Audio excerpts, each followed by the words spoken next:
Vamos a empezar. Bueno, como estoy ahora solo yo, pues entramos directamente sin presentación ni nada. Voy a compartir la pantalla.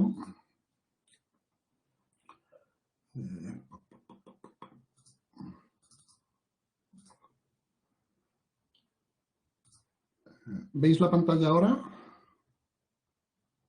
¿Estáis viendo la pantalla?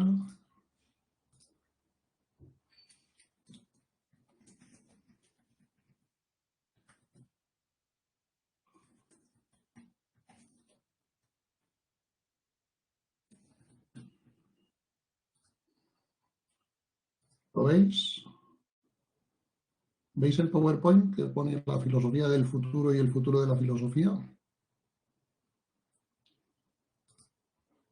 Vale, muy bien, estupendo. Pues el problema es que como estoy yo solo, al tener abierto el PowerPoint, no voy a estar viendo el chat. Entonces, si hay algún problema, ruego al personal de la UNED que hay conectado que me avise con la voz para oírlo, que si no, no me voy a enterar de si hay algún problema o no. Vale. Bueno, pues nada, vamos a empezar entonces. Como comentaba ayer al principio del curso, el tema, la prehistoria, por así decir, de este curso es un curso de formación permanente que hemos organizado desde el año pasado en la UNED, en la Facultad de Filosofía, que se llama Estudios de Futuro, Ciencia, Filosofía y Ficción. Y esto, a su vez, la historia viene. Bueno, voy a contar un poco por qué me viene este interés por el futuro últimamente, ¿no? Pues va a hacer ahora 2 años, no, 3 años ya, hacia mayo del 2020, cuando estábamos todavía en la pandemia, saliendo del primer confinamiento, pues yo acababa de escribir un libro que al cabo de un año se publicó con el título de Contraapocalípticos, pero que entonces todavía yo lo titulaba Memorias del Antropoceno. Por cierto, esto es una primicia que tenéis. Yo creo que no había contado nunca que el libro se llamaba así en su origen, Memorias del Antropoceno. Bueno, pues el caso es que, sin tener mucho que ver con ello, porque además el libro, claro, no estaba publicado ni nada, ni nadie sabía que estaba escribiendo sobre esos temas, pues se pusieron en contacto conmigo 2 personas, Isabel Fernández Peñuelas y Paco Jariego, que eran 2, bueno, ingeniera y científico que habían trabajado en empresas de comunicaciones y de software durante mucho tiempo y que se acababan de jubilar y que estaban haciendo cosas, pues, más el tipo de cosas que les apetecían que cuestiones de trabajo, ¿no? Y habían montado una especie de, no empresa, como organización, que se llamaba la Compañía del Futuro o algo así, ¿no? Y estaban haciendo, intentar introducir en España una disciplina que se llama estudios de futuro, ¿no? Que es, pues, el intento de conglomerar todo el tipo de enfoques más o menos racionales que puede haber sobre el estudio del futuro, y querían añadirle una perspectiva filosófica en particular, ¿no? Una de estas personas, de hecho, aunque era ingeniera también, pues era filósofa de formación, ¿no? Y bueno, contactaron conmigo para ver primero si me apetecía contribuir con un capítulo a un libro que estaban escribiendo sobre utopías, ¿no? Yo siempre he sido muy antiutópico, a mí no me gustan nada las utopías, de hecho me tienden a dar bastante miedo. Y entonces se me ocurrió escribir un capítulo que trataba sobre el futuro a muy largo plazo desde una perspectiva más bien totalmente antiutópica, no distópica, en el sentido de que augura un futuro muy, muy fúnebre, sino antiutópica en el sentido de que, bueno, tendría a decir que en realidad el futuro tampoco va a ser ni un desastre ni una maravilla, ¿no? Y este capítulo al final terminó convirtiéndose en el epílogo del libro Contra Apocalípticos, que es el título que con muy buen criterio por parte del editor, pues terminó teniendo el libro cuando se publicó, ¿no? Y en fin, este fue, digamos, mi inicio en los temas sobre el futuro, ¿no? Todo ello, de todas formas, ha venido acompañado de una especie de pregunta permanente, ¿no? Que es esta de, bueno, ¿y qué puede contribuir la filosofía a los estudios de futuro, ¿no? Y digamos que el objetivo final de todo esto sería algo así, desde la perspectiva de alguien tan carca como yo, pues de escribir una especie de tratado sobre lo que ha sido, es y podrá ser algo llamado la filosofía del futuro, ¿no? Y cuando Judith, la directora del Centro de Mallorca, pues amablemente me sugirió organizar algún pequeño curso este invierno en el Centro de Baleares de la UNED, pues bueno, se me ocurrió que era el momento oportuno de hacer algo sobre este tema, ¿no? La filosofía del futuro, y juntar a unas cuantas personas que pudieran hablar de cosas lo más parecidas posible a el significado que a alguien normalmente se le podría ocurrir que entraría dentro de un concepto como la filosofía del futuro, ¿no? Como la palabra, la expresión es un poco ambigua, esto de la filosofía del futuro, pues añadí una coletilla para intentar desambiguarlo, que es esto de la filosofía del futuro y el futuro de la filosofía, ¿no? Y entonces el objetivo del curso y de la charla, pues es un poco mezclar las dos cosas, ¿no? Y de hecho, pues mi charla va a tener dos partes principales. La primera más amplia, que es esta sobre la filosofía del futuro, y luego otra sobre el futuro de la filosofía. Y la idea de la filosofía del futuro es usar esta expresión en el sentido de hablar del futuro como un objeto de reflexión filosófica. Es decir, exactamente igual que existen pues, filosofía de la ciencia, filosofía de la religión, filosofía de la historia, filosofía de lo que sea, ¿no? Pues hacer una filosofía del futuro, es decir, un estudio filosófico sobre el futuro, sobre la idea del futuro, sobre la percepción del futuro, signifique esto lo que signifique, o sobre lo que es el futuro, digamos, la ontología del futuro, si se me permite, ¿no?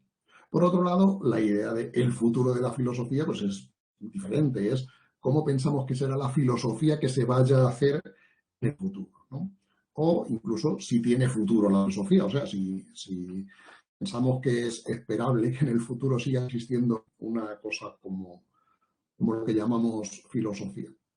Así que vamos a empezar por lo primero, que ya digo será la parte más fundamental, que es, pues para poner un poquito de orden en este material quizá un poco amorfo y caótico, que sería la filosofía del futuro, pues hacer una pequeña historia, de hecho una microhistoria o un esquema de lo que podría ser un borrador para un ensayo sobre cómo ha evolucionado esto de la filosofía del futuro, ¿no? Y en qué consiste.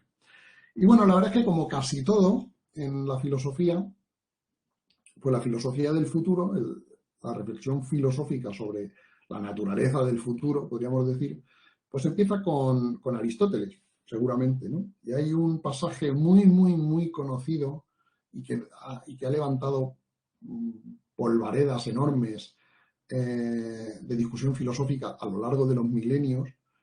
En una de sus obras quizá menos conocidas, bueno, aunque hablar de que Aristóteles tiene alguna obra poco conocida, pues no es muy exacto, ¿no? Que es uno de los ensayitos más cortos, o tratados más cortos del Organon, del conjunto de sus obras sobre lógica, que se llama De Interpretatione, bueno, perihermeneias en griego, o sobre la interpretación en castellano. En el capítulo 9, o en el libro 9, bueno, capítulo, yo creo que esto no tiene, es tan cortita que es un solo libro, el de Interpretaciones, ¿no? Pues en el capítulo 9 de esta obrita aparece una discusión, esta obra trata sobre las partes del enunciado, ¿no? Es una obra de lógica, como digo, y entonces pues se empieza distinguiendo un sujeto, predicado, verdad, falsedad. Y entonces es uno de los lugares en los cuales Aristóteles expone algo por lo que es muy famoso, ¿no? Por el famoso principio de tercio excluso, ¿no? Y de no contradicción, o sea que de dos enunciados contradictorios no pueden ser verdaderos los dos a la vez. Esto es el principio de no contradicción, ¿no? O sea, si yo digo que ayer hubo una batalla naval, pues o bien ese enunciado es verdadero, o bien es verdadero el enunciado contrario. Ayer no hubo una batalla naval. Eso es lo que dice el principio, perdón, el principio de no contradicción dice que de estos dos enunciados, ayer hubo una batalla naval y ayer no hubo una batalla naval, no pueden ser verdaderos los dos a la vez. Uno de los dos tiene que ser falso, el otro verdadero. El principio de tercio excluso lo que dice es algo un poco distinto, y es que uno de los dos tiene que ser verdadero, por lo menos, ¿no? Que o bien ayer hubo una batalla naval o bien no la hubo, ¿no? Pero una de las dos cosas tiene que ser verdad. Y cuando Aristóteles está explicando esto, de repente parece que se arrepiente y dice, bueno, hay una excepción. Dice, los enunciados que tratan sobre lo que posteriormente se llamó futuros contingentes. Él no lo llama así de momento. Enunciados como, por ejemplo, mañana habrá una batalla naval. Esto ahora sabemos que el principio de no contradicción se aplica, o sea, no puede ocurrir que sean a la vez verdad, que mañana habrá una batalla naval y que mañana no habrá una batalla naval. Pero lo que dice Aristóteles no está tan claro es que una de las dos cosas tenga que ser verdad. ¿Es verdad ahora que mañana habrá una batalla naval? ¿O es verdad ahora que mañana no habrá una batalla naval? Y Aristóteles dice que no, que ninguna de las dos frases ahora es verdad. Ni es verdad que mañana habrá una batalla naval, ni es verdad que mañana no habrá una batalla naval. ¿Y por qué? Pues el argumento de Aristóteles viene a decir que como ahora es posible que haya mañana una batalla naval, porque los almirantes decidan hacerla, pues como ahora es posible que la haya y es posible que no la haya porque podrían decidir no hacerla, si fuese verdad ahora que mañana habrá una batalla naval, pues al ser una cosa que está ya predeterminada y que es necesaria, ¿para qué se van a poner a deliberar sobre si hacer una batalla naval o no? Entonces, Aristóteles tiene miedo de que si lo que en el futuro vaya a ser verdad, ya es verdad ahora, si ahora ya es verdad que va a ocurrir, pues entonces, ¿para qué nos ponemos a deliberar y a decidir si va a ocurrir o no va a ocurrir? Y entonces dice, la única forma de preservar la racionalidad de nuestras deliberaciones sobre lo que vamos a hacer es asumir que el futuro no está determinado, que el futuro está abierto, que no es ahora verdad que el futuro vaya a ser de una manera o de otra, sino que es una cuestión, digamos, puramente contingente en el sentido de que no está determinado, sino que no hay ninguna verdad actualmente sobre eso. Esta cuestión, pues fue, digamos, la cuestión de debate principal sobre lo que podríamos llamar filosofía sobre el futuro o filosofía del futuro, pues casi desde los tiempos de Aristóteles hasta más o menos mediados de la Edad Moderna, hasta el siglo XVII o XVIII, ¿no? La principal cuestión que se debatía sobre la filosofía del futuro en toda esta época, a lo largo de toda la Edad Media, por ejemplo, es si el futuro está predeterminado o está abierto. El debate sobre el libre albedrío versus el determinismo, o como se le llamaba a menudo, el fatalismo. El fatalismo no quiere decir que vaya a ocurrir algo fatal, sino que todo está gobernado por el fatum, que es lo que en castellano se convirtió en el hado, o sea, el destino, ¿no? O sea, si todo está predeterminado, ¿no? Un tema adicional a este que empezó también a contribuir a que se hiciera reflexión sobre el futuro es lo que fue una contribución sobre todo del cristianismo, aunque bueno, los estoicos también hablaban un poco sobre esto, que es la idea de la escatología. Escatología viene de la palabra griega eschaton, que significa lo último, el final. Entonces es una palabra que tiene una cierta ambivalencia, porque escatología puede referirse al final de la historia, al final del mundo, al apocalipsis, a la salvación, a la Nueva Jerusalén, que es en lo que estaban pensando más bien los autores cristianos, pero la palabra escatología, como también sabéis, pues significa algo referido a lo último en el proceso digestivo, ¿no? Pues ya sabéis qué es lo último que sale en el proceso de la digestión, entonces todo lo escatológico pues tiene que ver también con eso, ¿no? Y también se añadió algún tipo de reflexión teológica sobre cómo se compatibilizaba el hecho de que desde la perspectiva divina no existe el tiempo, por así decir, o sea, Dios es eterno no solo en el sentido de que exista siempre, sino en el sentido de que está más allá del tiempo y seguramente las almas en el más allá pues también estén fuera del tiempo. ¿Y cómo se relaciona esto con la temporalidad intrínseca a la vida humana terrenal, ¿no? Esto es algo que pues empezó a discutir San Agustín principalmente, ¿no? A finales de la antigüedad, ¿no? Y a partir de la Ilustración, a partir del siglo XVIII, a estos temas, que digamos que eran los que habían dominado lo que podríamos llamar la reflexión sobre el futuro en la antigüedad y en la Edad Media, pues se les añade una nueva pregunta, que es la que ha dominado, de hecho, todo lo que podríamos llamar filosofía del futuro, o casi todo, desde la Ilustración, en la Edad Contemporánea, que es la pregunta sobre el progreso. La pregunta no sobre cuál es la naturaleza del futuro, sino si el futuro va a ser mejor o peor que el presente y el pasado, ¿no? Digamos que el antecedente teológico de esta discusión sería la discusión sobre la providencia, es decir, si las cosas ocurren en la naturaleza de acuerdo con un plan que está dirigido desde el punto de vista de la mente de Dios hacia una finalidad o no. Pero bueno, la pregunta sobre el progreso a partir de la Ilustración, pues en gran parte pierde este sentido teológico, ¿no? Digamos que algunas obras que podían representar este cambio de mentalidad en la edad moderna, pues bueno, pongo aquí como ejemplos naturalmente la obra de Tomás Moro, Utopía, aunque Tomás Moro en realidad, como casi todas las obras utópicas hasta de la época del Renacimiento y de finales de la Edad Moderna, no están tanto pensadas como sociedades futuras, sino como sociedades imaginarias que existen o han existido en algún lugar desconocido. Un poco más explícito sobre este asunto es Francis Bacon, cuando habla pues, casi un siglo posterior a Moro. Moro del siglo XV, Francis Bacon finales del XV, principio del XVI, perdón, Moro del XV, Bacon, perdón, Moro es del XVI y Bacon es finales del XVI, principio del XVII, más principio del XVII que XVI, ya digamos la época barroca.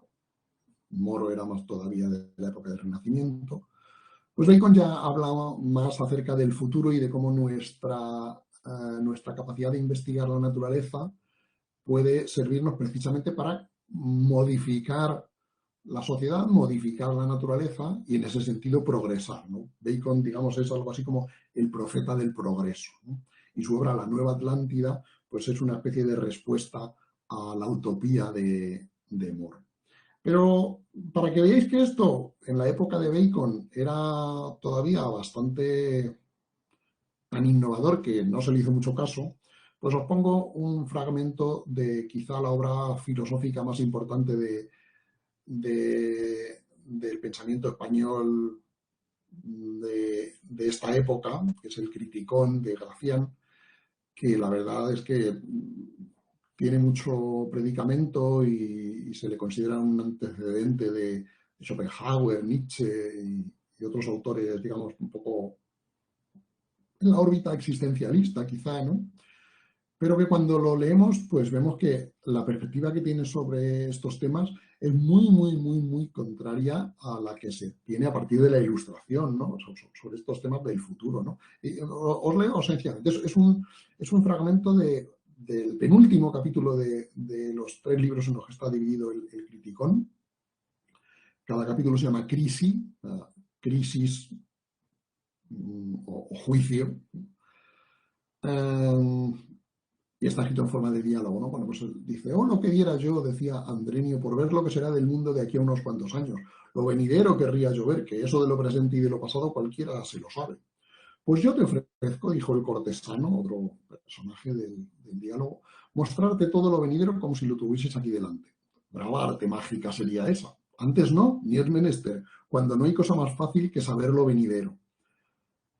¿Cómo puede ser eso si está tan oculto y tan reservado a la sola perspicacia divina? Perdón por la errata. Vuelvo a decir que no hay cosa más fácil ni más seguro, porque has de saber que lo mismo que fue, eso es y eso será, sin discrepar ni un átomo. Lo que sucedió 200 años a, eso mismo es lo que estamos viendo ahora.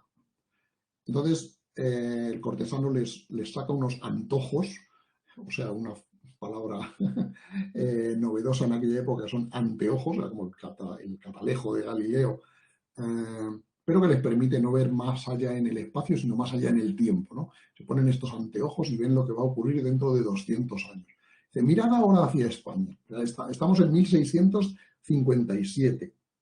Así que se supone que los personajes están viendo lo que va a ocurrir a mediados del siglo XIX, ¿no? Mirad hacia España, ¿qué veis? Dice, veo las mismas guerras intestinas que agora.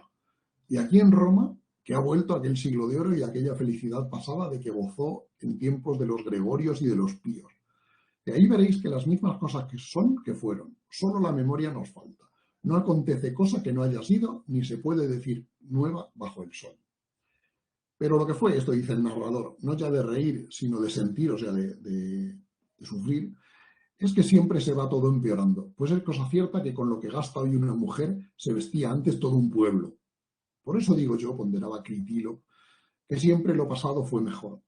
Pero buen ánimo, dice el otro personaje, que todas las cosas vuelven a tener día, y las dichas y las pérdidas, los cautiverios y los triunfos, y los malos años y los buenos años. Sí, dijo Andreño, pero ¿qué me importa a mí que vayan de suceder después las felicidades, si a mí me cogen de en medio todas las calamidades? Pues como veis, en este pasaje lo que se muestra son primero dos cosas. Que el futuro es un asunto trivial, porque en el futuro van a ocurrir las mismas cosas que han ocurrido en el pasado. No hay nada nuevo bajo el sol. Es una frase, como sabéis, del Eclesiastés, el Antiguo Testamento. Lo que va a pasar es lo mismo que ha pasado siempre. No hay progreso. Nos da la sensación, eso sí, de que todo va empeorando, pero porque en este ciclo de la rueda de la vida, pues nos está tocando vivir en la parte descendente, ¿no? Como todo es un ciclo, pues hay descenso y ascenso. Nos está tocando vivir en la fase descendente, pues mala suerte. Ya llegará a la fase ascendente otra vez y volverá, pero no volverá a un progreso indefinido, sino que volverá a ocurrir lo bueno que ha ocurrido en las épocas gloriosas de algún periodo del pasado, ¿no? Entonces, según esta perspectiva, y ya digo, es totalmente contraria a la de Francis Bacon, pues no hay progreso, porque todo es cíclico y todo se vuelve a repetir. No hay manera de... O sea, no tiene sentido ponerse a reflexionar si vamos a mejor, vamos a peor, o qué podemos hacer para ir a mejor o peor, porque es una perspectiva bastante, por usar un término que ha salido ya, fatalista, ¿no? Fatalista en el sentido, no de que vaya a ir todo hacia mal, sino de que todo se va a repetir una y otra vez y no podemos esperar nada distinto de lo que ya ha ocurrido. Unas décadas después ya el pensamiento va cambiando, va ganando vigor el pensamiento inaugurado por Bacon, más que el que representaba nuestro Gracián, ¿no? Y surge lo que podemos llamar filosofía de la historia, que quizás sea la disciplina filosófica más directamente emparentada con la filosofía del futuro, ¿no? Quizás la filosofía del futuro, pues podríamos entenderla como una rama o una subrama de la filosofía de la historia, ¿no? Pues el creador de la filosofía de la historia es este autor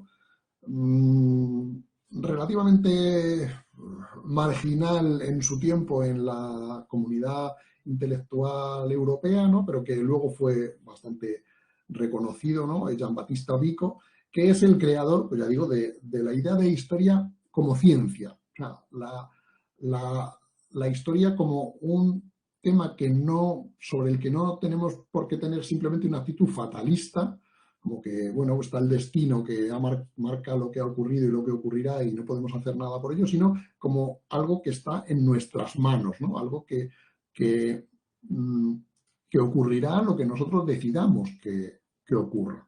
Y entonces tiene sentido empezar a plantearnos pues, cómo modificar la sociedad, la política, etcétera, etcétera, ¿no? Como veis, pues es algo que ahora nos parece muchísimo más de sentido común que lo que decía Gracián, ¿no? Entonces empiezan a surgir un montón de reflexiones sobre el progreso.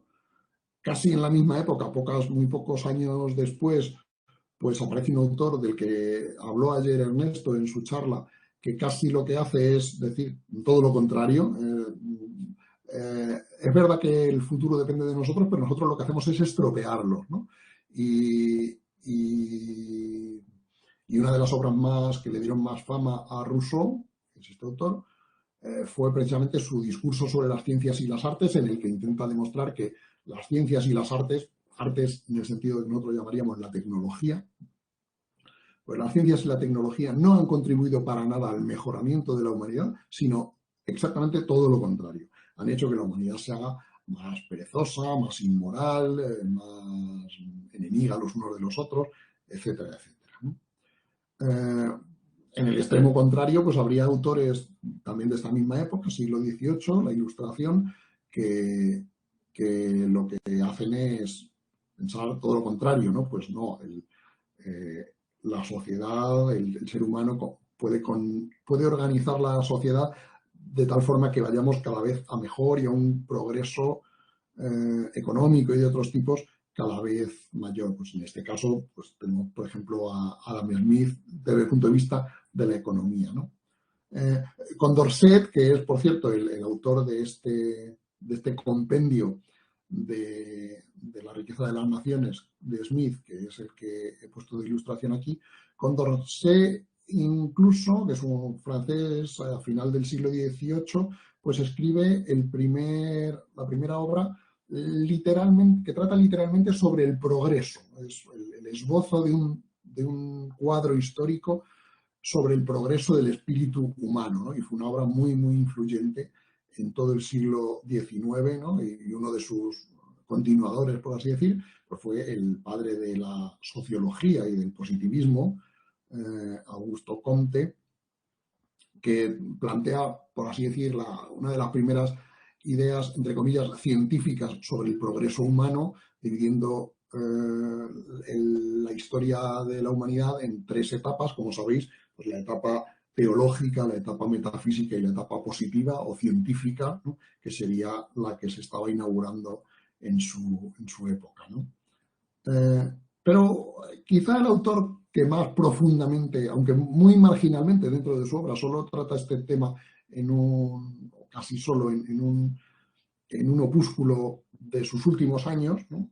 Fue Immanuel Kant, en un opúsculo, como digo, que se titula Si el género humano se halla en progreso constante hacia mejor, ¿no? Que es una obrita, vamos, de pocas páginas, 20, 30 páginas, incluida en muchas de las compilaciones de pequeñas obras de Kant. Yo lo tengo en una que se llama Ensayos de Filosofía de la Historia, precisamente. Y aquí lo que dice es que lo plantea. Bueno, en realidad esta es una obra cuyo objetivo principal es discutir si la facultad de Derecho o la facultad de Filosofía deberían ser las que tienen primacía dentro de la universidad. Es una continuación de un opúsculo que había escrito unos años antes que se llama El conflicto de las facultades. Bueno, y lo plantea dentro de su sistema epistemológico, ¿no? Sobre si el conocimiento del futuro puede ser un conocimiento científico. Y desde el punto de vista de este sistema filosófico kantiano, como sabéis, pues la idea de que algo sea un conocimiento científico, pues se resume en si es posible tener unos principios a priori sobre el conocimiento del futuro, ¿no? Y lo que dice Kant es que, al contrario de otras ramas del saber, como la física o las matemáticas, por ejemplo, en las que los elementos a priori de este conocimiento pues están puestos, por así decir, por los elementos racionales, perdón, por los elementos cognitivos de nuestra inteligencia, de nuestra racionalidad, ¿no? que serían, pues, en el caso de la física, pues las categorías de causalidad, de simultaneidad o este tipo de cosas, y las ideas, las intuiciones puras del espacio y el tiempo, ¿no? En el caso también de las matemáticas.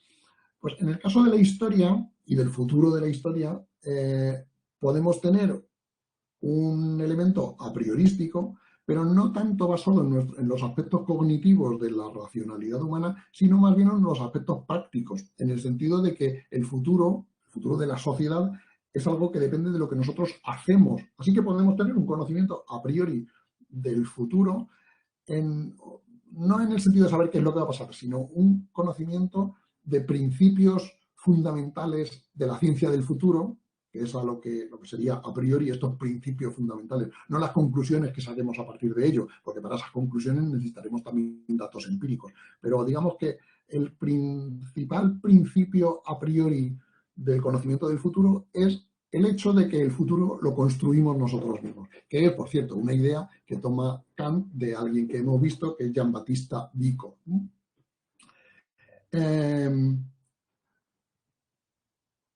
Y entonces añade a esto Kant, ante esta posibilidad, o sea, ante el hecho de que el futuro depende de lo que nosotros hagamos, pues caben tres actitudes, ¿no?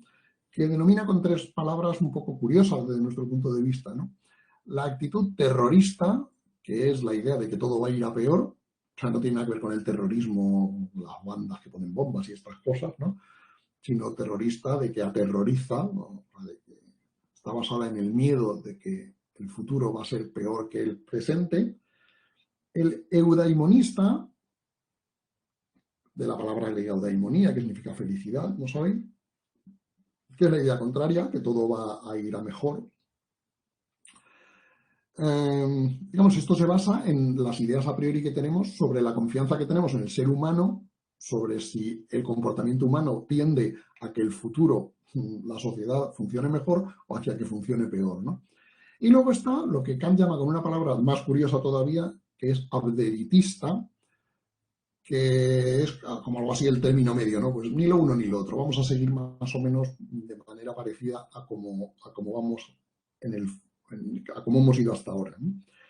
Esto es una palabra que además me llamó mucho la atención de dónde salía y lo investigué un poquito y resulta que en principio yo pensaba que tendría algo que ver con Demócrito de Abdera, el filósofo presocrático, ¿no? Abdera era una ciudad en el norte del mar Egeo, pero en realidad no tiene nada que ver con Demócrito. Pues resulta que abderitista viene de que Abdera para los antiguos griegos y romanos era más o menos lo que para nosotros hasta hace unos años era Lepe, ¿no? Los chistes de Lepe, o sea, los chistes de, mira qué tonta que es la gente de Lepe, que fíjate lo que hace. Pues estos chistes los griegos los contaban con Abdera. O sea, abderitista quiere decir, mira qué tonto eres, que se te ocurren unas ideas estrambóticas, ¿no? Pues con esto lo que quiere decir Kant es que la solución abderitista quizás sea la más estúpida de todas, ¿no? Lo cual es un motivo, desde luego, para sentir simpatía por la idea, ¿no? De que a lo mejor no vamos a ir ni tan bien como dicen unos ni tan mal como dicen otros. Y como yo en el epílogo de Contraapocalípticos vengo a decir una cosa así, pues me llamó mucho la atención que Kant me hubiera podido considerar un abderitista. En fin, dando un giro bastante radical a lo que podemos entender por filosofía del futuro, abrimos un capítulo nuevo sobre el tema y nos encontramos un autor unas décadas anterior a Kant, bueno, un poco más viejo, pero compartieron unos años también, que es David Hume, que como sabéis, pues plantea en su Tratado de la Naturaleza Humana el famoso problema de la inducción, ¿ves? Que la idea de que el conocimiento científico, bueno, en realidad todo nuestro conocimiento sobre el mundo se basa en la idea de que el futuro va a seguir siendo como el pasado, pero Hume demuestra que no es posible demostrar ni mediante la lógica ni mediante la experiencia que el futuro vaya a ser como el pasado. Y por lo tanto, todo nuestro supuesto conocimiento sobre el futuro no se basa en un conocimiento racional, sino en un simple hábito o costumbre, ¿no? Que es el hábito de esperar que el futuro vaya a seguir siendo como el pasado. No necesariamente que todo lo que ocurre en el futuro será como todo lo que ha ocurrido en el pasado, sino que lo que ocurre en el mundo se basa en leyes y estas leyes van a seguir siendo las mismas en el futuro que en el pasado. Si el futuro es distinto que el pasado, no es porque habrá unas leyes físicas distintas, sino porque hemos conseguido utilizar esas leyes para hacer cosas distintas que el pasado. Pero lo que dice Hume es que no es posible demostrar que en el futuro vayan a seguir cumpliéndose las leyes de la naturaleza que se han cumplido hasta ahora. Que todo esto es una expectativa irracional por nuestra parte, más una fe que otra cosa.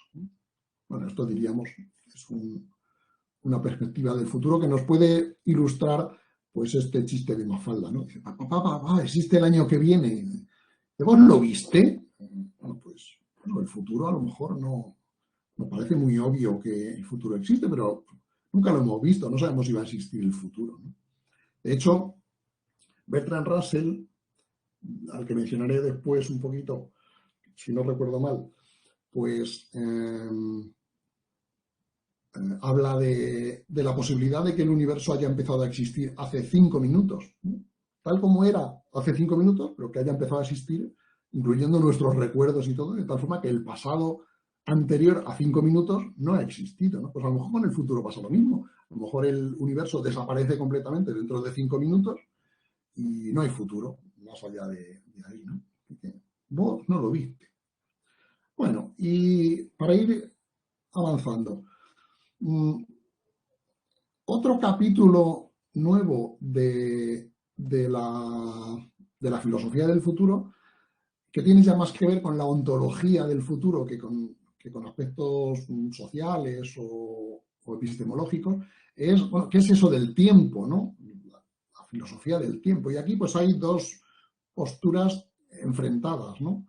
Que se desarrollan pues, a finales del siglo XIX, principios del XX, ¿no? Pues una es ejemplificada por Bergson, el filósofo francés, que insiste entre dos conceptos distintos, que es el tiempo como una magnitud física y medible, que en realidad sería más bien una ficción teórica, y lo que llama Bergson duración, la durée, que es nuestra experiencia del tiempo, es decir, el sentido que tenemos del paso del tiempo, y que esto para él sería mucho más fundamental, más real, ¿no?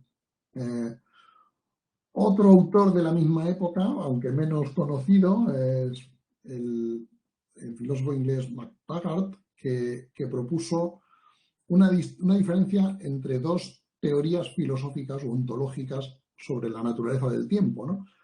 Una que llamó teorías A, que es que la diferencia entre que el concepto fundamental del futuro es el paso del tiempo, es decir, la diferencia entre pasado, presente y futuro, y como decía ayer Ernesto, lo que ayer era pasado ahora es presente y mañana, perdón, lo que ayer era futuro ahora es presente, pero mañana será pasado, ¿no? Y otras teorías que llama teorías B, que es el tiempo como una relación invariable entre eventos. Entonces decimos que seleccionamos dos eventos, dos acontecimientos que ocurren en el universo y o bien uno es anterior a otro, o bien uno es posterior a otro, o bien son simultáneos, ¿no? Entonces, digamos, serían teorías dinámicas del tiempo frente a teorías estáticas del tiempo. Esta sería, digamos, el debate o la tensión principal dentro de esto de la filosofía del tiempo u ontología del tiempo. No voy a entrar mucho en esto, salvo algún ejemplo que mencionaré después. Simplemente lo muestro como partes que podría tener este índice de un supuesto libro sobre filosofía del futuro, ¿no? Naturalmente, en la filosofía del siglo XX, si pensamos en algún autor que ha influido sobre, o para el que la idea del tiempo y del futuro en concreto, pues es muy importante, es naturalmente Heidegger, que precisamente pone el tiempo en el título de su principal obra, ¿no? Ser y tiempo, del año 1927, ¿no? Y el problema con Heidegger es que yo no entiendo lo que dice. Dejo los textos aquí porque soy bastante incapaz o radicalmente incapaz de llegar a hacerme una idea lo suficientemente precisa de qué es lo que quiere decir como para decidir si tiene razón o no tiene razón, ¿no? el Dasein puede venir hacia sí mismo en su posibilidad más propia y en tanto que en este dejarse venir hacia sí mismo soporta esa posibilidad en cuanto posibilidad. Es decir, existe. Lo de existir aquí en realidad es una especie de juego de palabras porque quiere decir existe, o sea, ex de estar fuera, ¿no? Existir para Heidegger en este sentido etimológico sería estar fuera de uno mismo, ¿no? Esto tendría que ver con el tiempo y bueno, y sigue diciendo, ¿no? Pues el haber sido emerge del futuro, de tal manera que el futuro que ha sido o que está siendo sido hace brotar de sí el presente. O sea, a mí no me extraña que la gente quede fascinada con esto y lo encuentre todo un reto el dedicarse a investigar qué es lo que hay aquí, ¿no? En estos textos. Pero yo desde luego no soy capaz de ver el bosque detrás de estos árboles de lenguaje incomprensible y la única idea que me queda un poco clara es que para, para Heidegger el ser humano, o sea, lo que llama el Dasein, el ser que está ahí, pues el ser humano es un ser hacia la muerte. Entonces, la idea del futuro para Heidegger básicamente es la idea de que nos vamos a morir. Y entonces eso es lo que domina lo que determina todo el resto de nuestras cualidades humanas. Y bueno, es una filosofía del futuro un poco trágica, pero en fin, es muy, muy influyente. Y ya para terminar este pequeño repaso, pues vamos a presentar un par de ideas sobre cómo el desarrollo de la física en los últimos siglos ha influido también en lo que pensamos sobre la naturaleza del tiempo y la naturaleza del futuro, ¿no? Y una de las ideas más perturbadoras al respecto es un argumento que se llama paradoja de Loschmidt, que es un científico de finales del siglo XIX, alemán, que presentó una objeción al intento de Boltzmann de explicar la flecha del tiempo, o sea, la direccionalidad del tiempo que va siempre desde el pasado hacia el futuro y no al revés. Según Boltzmann, esto se debe a la tendencia probabilística de todo sistema termodinámico a ir hacia un incremento de la entropía. Es decir, si dejamos evolucionar a un sistema físico, pues tiende a ir hacia estados cada vez más caóticos, cada vez menos ordenados, o sea, con mayor entropía. Y esto es en lo que consiste fundamentalmente la flecha del tiempo. Es decir, el hecho de que haya una diferencia radical entre una dirección del tiempo y la otra. ¿Cuál es el problema?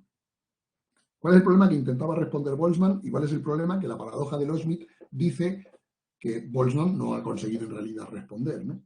Pues el problema es que las leyes físicas son leyes reversibles. Las leyes físicas aquí en esta época pues se estaba pensando fundamentalmente en las leyes de la mecánica newtoniana, pero también pasa lo mismo con las leyes del electromagnetismo, también pasa con las leyes de la termodinámica, con excepción de esta segunda ley del aumento de la entropía, y también pasa con las leyes de la relatividad, y también pasa con la física cuántica, salvo con un pequeño detalle del que quizá hable posteriormente. Pero las leyes físicas son no deterministas, no solo deterministas, sino son reversibles temporalmente. Que las leyes físicas sean reversibles significa algo muy simple. Imaginaros, por ejemplo, que mandamos una sonda a explorar un sistema solar muy lejano y cuando se está acercando a ese sistema solar, digamos, desde el norte, de por arriba, ve a la estrella y los planetas girando a su alrededor, ¿no? Y manda una imagen a la Tierra de estos planetas girando alrededor de su estrella, ¿no? Los planetas obedecen matemáticamente, rigurosamente, las leyes físicas, las leyes de Kepler, que dicen cómo son las órbitas de los planetas, las leyes de Newton, la ley de la gravedad, o su refinamiento con la teoría de la relatividad general. Bueno, pues el caso es que llegan las imágenes a la Tierra años después, y cuando sacamos estas imágenes, resulta que el software no nos deja saber si las estamos pasando hacia adelante o las estamos pasando hacia atrás. Y alguien podría decir, bueno, pues vamos a verlo y vemos si están yendo hacia adelante o están yendo hacia atrás. Bueno, el problema es que no hay forma de saberlo, porque los planetas girando en el sentido en el que de hecho están girando, obedecen la ley de la gravedad perfectamente, pero si lo grabamos y lo reproducimos al revés, también están obedeciendo perfectamente las leyes de la gravedad. Es decir, un sistema que obedece las leyes físicas, si le damos la vuelta y le hacemos funcionar al revés, está obedeciendo también exactamente las leyes físicas. Esto es esa cualidad, esa propiedad de las leyes físicas que llamamos reversibilidad. O sea que las leyes físicas, si permiten un proceso en un sentido del tiempo, también permiten el proceso inverso. El proceso que es justo al revés también es perfectamente compatible, no compatible, sino cae exactamente determinado por las leyes de la física. Luego, las leyes físicas no son capaces de distinguir el futuro del pasado. No el futuro como lo que va a ocurrir en el futuro y el pasado como lo que ocurrió en el pasado. Las leyes físicas no son capaces de distinguir la dirección desde el pasado hacia el futuro de la dirección desde el futuro hacia el pasado. Para la ley de la gravedad, una dirección es exactamente igual que la otra. Para las leyes de la relatividad, igual. Para las leyes del electromagnetismo, igual. No hay forma de distinguir la dirección que va del pasado al futuro que la dirección que va del futuro al pasado. Pero obviamente, si esa sonda que hemos mandado a otro sistema solar hubiese sacado una imagen de aquí, de por la calle, de una ciudad de la Tierra con la gente andando por la calle, y sacamos la grabación, no sabemos si en qué orden la tenemos que pasar, si desde el principio al final, o sea, no sabemos cuál es el principio y cuál es el final de la grabación. Bueno, pues si la proyectamos, nos daremos cuenta inmediatamente de si estamos pasándola en sentido correcto o en sentido inverso. O sea, si vemos a la gente andar hacia adelante, pues sabemos que la estamos pasando bien. Si la proyectamos esa grabación y vemos a la gente andar hacia atrás y dar saltos hacia atrás y vemos que empieza a surgir líquido del suelo y se empieza a meter dentro de una botella, pues sabemos que lo estamos pasando hacia atrás. O sea, en nuestra experiencia es absolutamente evidente cuál es la dirección, entre comillas, correcta del tiempo y cuál es la dirección en la que las cosas no pasan. Y la cuestión, lo que intentaba resolver, el problema conceptual que intentaba resolver Boltzmann es cómo llegamos a un mundo reversible, perdón, a un mundo irreversible en el que las cosas sabemos que solo van en una dirección y no van en la contraria. ¿Cómo llegamos hasta ahí? A partir de ecuaciones que describen cómo funciona el mundo, que todas ellas son reversibles. Y la idea de Boltzmann es que esto es por lo que llamó la segunda ley de la termodinámica, y es que todo sistema evoluciona con una tendencia hacia el incremento del desorden. Si dejamos evolucionar un sistema, empieza con un cierto grado de orden y si nada influye sobre él, si nada externo influye sobre él, el sistema va yendo hacia un resultado cada vez más desordenado, ¿no? Bueno, aquí lo tenéis en este dibujo, ¿no?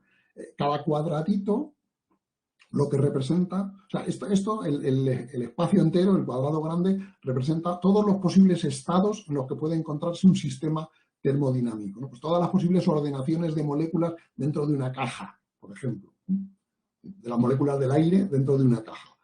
Cada posible posición, cada posible configuración de las posiciones de las moléculas de aire en la caja sería un punto de este cuadrado grande. Y los cuadrados pequeños son conjuntos de puntos que desde nuestra perspectiva macroscópica son indistinguibles los unos de los otros. Es decir, que no podemos distinguir, observando la caja, si sus moléculas están en una forma o en otra forma. Por ejemplo, si dos cajas exactamente iguales están a una temperatura mayor que otra, sabemos que sus moléculas no pueden estar en el mismo estado, porque sabemos que unas se estarán moviendo más rápidamente que otras.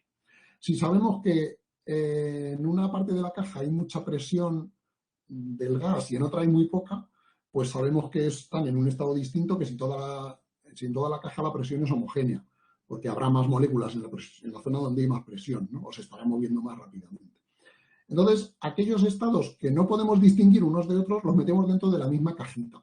Y lo que dice el principio de Boltzmann es que conjuntos muy ordenados de estos, conjuntos indistinguibles, tienden a ser muy pequeños. Conjuntos que no podemos distinguir unos de otros y que están muy ordenados tienden a ser muy pequeños, es decir, tienen muy pocos estados. Y en cambio, conjuntos que, que no podemos distinguir unos de otros, pero que son muy grandes, tienden a estar más desordenados. O sea, hay más formas, hay muchísimas más formas en que las moléculas de la caja pueden estar todas ellas a la misma temperatura. Perdón, hay muchas más cajas posibles que pueden estar todas a la misma temperatura que cajas posibles en las cuales en una parte de la caja haga mucho frío y en otra parte de la caja haga mucho calor. El sistema, una caja en la que por un lado está muy caliente y por otro lado está muy frío, hay muchas menos configuraciones posibles de las posiciones y velocidades de las moléculas que cajas en las cuales la temperatura media es la misma, pero es uniforme por toda la caja. Y entonces lo que dice Boltzmann es, bueno, pues a medida que pasa el tiempo, es de esperar que la caja vaya, perdón, que el estado de la caja vaya evolucionando hacia estados que son más y más probables en el sentido de que hay muchos más indistinguibles desde el punto de vista macroscópico nuestro. Con lo cual, el hecho de que el tiempo pase desde el pasado hacia el futuro, dice Boltzmann, en realidad lo que quiere decir es que el universo va evolucionando desde situaciones en las que estaba más ordenado a situaciones en las que está menos ordenado. Y lo que dice Loschmidt, el autor que veíamos antes, es que este argumento no sirve. Que a pesar de que seguro que es el argumento más habitual que habéis escuchado en los últimos 150 años sobre por qué se nota el paso del tiempo, es un argumento que no está bien, es falaz. ¿Por qué? Dice, pues porque en realidad existe el mismo número de trayectorias en sentido correcto, de lo más ordenado a lo menos ordenado, que de trayectorias en sentido incorrecto. Y por lo tanto, la probabilidad de que un sistema evolucione hacia más, las trayectorias son las flechas verdes, ¿no? Y dice, hay el mismo, cada flecha, por cada flecha que tenemos aquí con un origen y un final, hay una flecha exactamente igual que tiene el origen donde la otra tiene el final y el final donde la otra tiene el origen. Por cada flecha en una dirección hay una flecha que cumple exactamente las leyes físicas y que va en la otra dirección. Por lo tanto, se tendría que ser igual de probable que observásemos que las cosas se ordenan que observásemos que las cosas se desordenan, ¿no? Es decir, la idea de Boltzmann más o menos viene a ser que el universo ha tenido que empezar en un sistema muy ordenado y se va desordenando poco a poco. Lo que dice Loschmidt es que, bueno, desde ese sistema muy ordenado en el que suponemos que estaba al principio, exactamente igual nos podemos imaginar que el sistema hacia atrás, si lo llevamos hacia atrás, pues ha ido evolucionando hacia atrás, hacia sistemas más y más desordenados. O sea, la idea de que a partir de un sistema, si dejamos que el tiempo progrese, tiende a ir hacia algo cada vez más probable y por lo tanto cada vez más con más entropía, con más desorden, ese argumento vale también si a partir de ese sistema contamos el tiempo hacia atrás. O sea, porque fijaros, lo que dice Loschmidt es que el argumento está cometiendo una petición de principio, que ya sabemos cuál es la dirección en la que evoluciona el tiempo, del pasado hacia el futuro. Y entonces decimos, claro, según evoluciona vamos hacia sistemas más desordenados. Pero es que no sabemos cuál es la dirección en la que evoluciona el tiempo, porque eso es lo que estamos preguntando. Si lo natural es ir del pasado hacia el futuro o del futuro hacia el pasado. En fin, bueno, no me alargo con esto. Una posible solución a esta paradoja la tenéis en este libro que menciono aquí, que es de un astrofísico, Julian Barbour, que llama El punto Jano, que lo que dice es que el Big Bang en realidad fue una explosión en las dos direcciones del tiempo.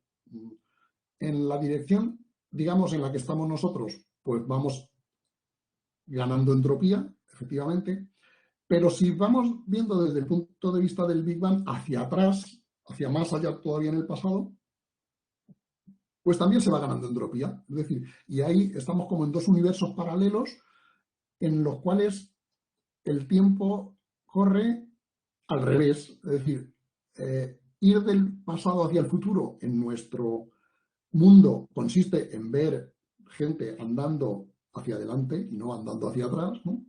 Pero si la misma dirección del tiempo la prolongamos hacia atrás, lo que vemos es que en el otro universo la gente anda al revés que nosotros. Es como que están en nuestras antípodas, ¿no? Pero antípodas temporales en vez de antípodas espaciales. Allí ellos, según avanzan hacia el futuro, es decir, hacia lo que para nosotros es el futuro, o sea, un momento cada vez más cercano al nuestro, pues ellos van andando hacia atrás.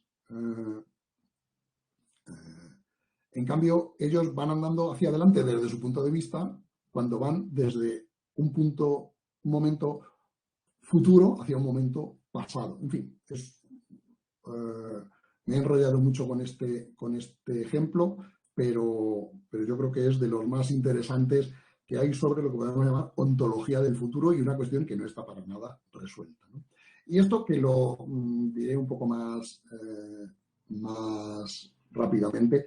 Según la teoría de la relatividad, o sea, como habéis visto, estas primeras filosofías del futuro que surgen a principios del siglo XX, pues dicen, bueno,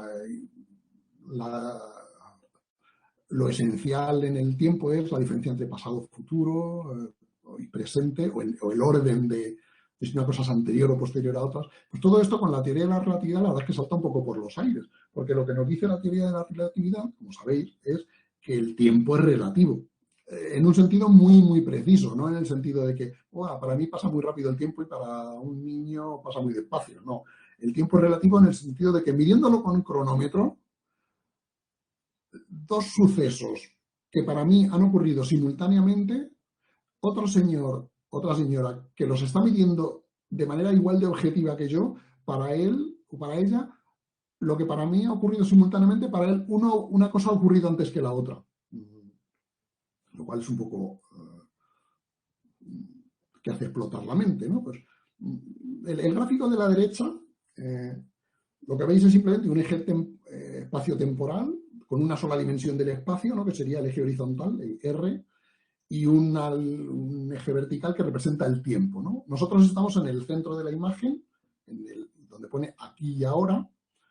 El futuro son todos los acontecimientos que ocurren a partir de ahí y el pasado es lo que ha ocurrido antes, evidentemente, ¿no? Las líneas diagonales, que pone R igual a CT, representan el movimiento de un fotón, de un rayo de luz que saliera desde donde estamos nosotros aquí ahora en direcciones opuestas del espacio, ¿no? Y según avanza el tiempo, pues se va alejando uno hacia la derecha, otro hacia la izquierda, o si son fotones que han llegado desde el pasado hasta nosotros, pues que se vienen acercando hasta nosotros, ¿no? Y la idea de la relatividad es que todo lo que está dentro del cono, que se llama el cono de luz, ¿no? Dentro del cono superior, para nosotros no tiene más remedio que ocurrir dentro del futuro, todo lo que, bueno, para nosotros y para todo el mundo. Es decir, son acontecimientos necesariamente posteriores a nosotros. Lo que ocurre en el cono inferior también son acontecimientos que necesariamente observaremos, y todo el mundo observará como que han ocurrido antes que el momento aquí y ahora. Pero lo que está fuera del cono, la parte del gráfico que no está sombreada, eso pues depende, eso es relativo. Para nosotros, los acontecimientos, claro, es que cada punto del cada punto del gráfico representa un acontecimiento, un evento, o sea, algo que ocurre en un determinado momento y en un determinado lugar del espacio, ¿no? Pues todos los acontecimientos que están fuera de los dos conos podrían ser pasado o podrían ser futuro para distintos observadores. Para nosotros, que estamos aquí y ahora, el presente consiste en una línea que es la línea R, ¿no? Que son todos los puntos del espacio que están ocurriendo exactamente ahora, ¿no? Pero para otro observador que se esté moviendo en relación con nosotros, que se esté acercando o alejando en relación con nosotros, lo que muestra la teoría de la relatividad es que el conjunto de acontecimientos que él considera que son simultáneos al acontecimiento que llamamos aquí y ahora, él se ha juntado con nosotros, ha pasado a nuestro lado, pero moviéndose a mucha velocidad, ¿no? Pues él se pone a medir lo que ha pasado a su alrededor en el resto del universo y calcula qué es lo que ha ocurrido justo en ese momento que tanto él y yo llamamos aquí y ahora, y nosotros consideraremos que los acontecimientos que han ocurrido aquí y ahora son los de la línea horizontal negra, y él considerará que los acontecimientos que han ocurrido a la vez que ese aquí y ahora, simultáneamente, son los de la línea roja. Es decir, lo que para nosotros, algunos acontecimientos que para nosotros ocurrirán en el futuro, que son los que están en la parte izquierda de la línea roja, ¿no? Para nosotros son futuro, pero para él son presente. Es más, cosas que ocurren, imaginaros, eso es su presente de dentro de un cierto tiempo, ¿no? Pues la carita, el acontecimiento que ocurre en el momento y lugar de la carita naranja, para él, en ese momento futuro, habrá sido pasado. Y en cambio, el acontecimiento que ocurre en el punto y momento de la carita verde, en ese momento futuro, es decir, la línea roja, la segunda línea roja, la que estamos arriba, es el presente de ese otro observador que se está moviendo con respecto a nosotros, su presente dentro de unos días, dentro de unos años, si queréis, dentro de unos momentos, ¿no? Es su presente futuro, ¿no? Pues desde ese presente futuro suyo, la carita naranja para él es algo que habrá ocurrido en el pasado y la carita verde es algo que va a ocurrir en el futuro, ¿no? Pero en cambio, fijaros, para nosotros aquí y ahora es todo lo contrario. El punto verde es algo que ha ocurrido en el pasado, mientras que para él es algo que en su futuro todavía no habrá ocurrido, será más futuro todavía, y en cambio la carita naranja, que para nosotros es algo que va a ocurrir en el futuro, para él será pasado, ¿no? Y lo mismo podemos hacer con otro observador que comparase el momento verde, el acontecimiento representado en el punto verde, con el acontecimiento representado en el punto amarillo. Fijaros, para ese observador, el que corresponde a la línea azul, es decir, para un observador en el que la línea azul representa el presente en un determinado instante, esos dos puntos son simultáneos, ocurren a la vez. Pero el acontecimiento verde y el acontecimiento naranja son prácticamente simultáneos para el observador rojo, ¿no? Con lo cual, ¿qué relación hay entre el naranja y el amarillo? Para nosotros está muy claro que uno es pasado y el otro es futuro, pero que sean futuro, pasado o presente depende del observador, ¿no? Y esto nos lleva a una conclusión que es, lo que se llama el universo bloque. Una interpretación, digamos que es la interpretación estándar de la teoría de la relatividad, que es que no hay diferencia entre el pasado, el presente y el futuro, que todo está existiendo, todos los acontecimientos que ocurren, han ocurrido u ocurrirán en el universo, en realidad están ocurriendo, digamos, entre comillas, simultáneamente en un sentido atemporal, ¿no? Que es una respuesta a lo que, con lo que comenzábamos de Aristóteles, ¿no? Según Aristóteles, el futuro está abierto, no está determinado, no es que haya varias cosas que sean posibles, sino que no tiene sentido decir que una es verdad u otra es falsa. En cambio, según la teoría del universo bloque, el futuro está igual de determinado que el pasado. El futuro está igual de presente que el pasado, porque llamar futuro, lo que para nosotros es futuro, para otras personas que incluso pueden estar en nuestro pasado, para ellas puede ser presente, con lo cual no tiene sentido distinguir el futuro del pasado en este sentido. Bueno, y con esto terminamos el repaso por la historia de la filosofía del futuro, ¿no? Como llevamos ya una hora y se nos va a hacer muy tarde y me queda mucho, pues estas otras diapositivas las voy a pasar mucho más deprisa. sobre todo estas que son un poco más de publicidad, y entonces no tiene tanto sentido que me entretenga en ellas. Bueno, digamos que el tema del presente, el tema de moda en la filosofía del futuro es el tema de el colapso, como decía ayer Ernesto, y el decrecimiento, ¿no? El tema de si la humanidad, si la sociedad tiene un futuro que no pase por o bien el colapso o bien el renunciar al crecimiento económico, ¿no? Aquí tenéis unos cuantos libros sobre el tema. Bueno, estos son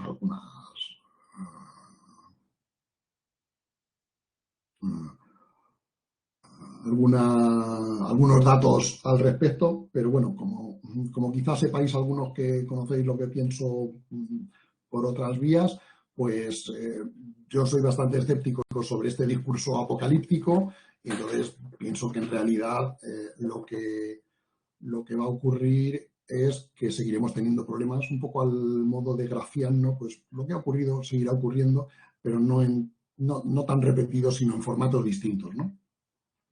Y en realidad, pues más bien lo que vemos es una historia de progreso, ¿no? El coste económico anual de las catástrofes producidas por el clima, pues en realidad está disminuyendo. El número de víctimas causadas por el clima en realidad ha disminuido un montón en los últimos 100 años, pero un montón muy significativo. ¿Por qué? No porque el clima esté mejorando, que es todo lo contrario, no porque las catástrofes, los acontecimientos catastróficos producidos por el clima sean menos frecuentes, que seguramente no lo son, sino lo contrario, sino más bien porque el crecimiento económico, el progreso económico que hemos tenido en estas décadas, lo que ha hecho es que estemos mucho mejor preparados para resistir cuando vienen este tipo de catástrofes. Es decir, una subida del nivel del mar pues puede causar muchos más problemas en un país pobre que en un país rico, pues porque el país rico se puede preparar mucho mejor ante estas catástrofes. Así que la idea de que el clima va a ir deteriorándose y los recursos naturales van a ir agotándose, pues bueno, esto no tiene por qué impedir que siga dándose el progreso económico, porque el progreso económico puede hacer precisamente que estemos en mejores condiciones de enfrentarnos a los problemas que vaya a causar en el futuro este empeoramiento del clima, y también que tengamos más posibilidades de encontrarle soluciones y formas de que no ocurra, ¿no? Y esta curva, pues que me parece muy interesante, es una evolución de las predicciones sobre el estadio del clima en lo que queda de siglo, ¿no?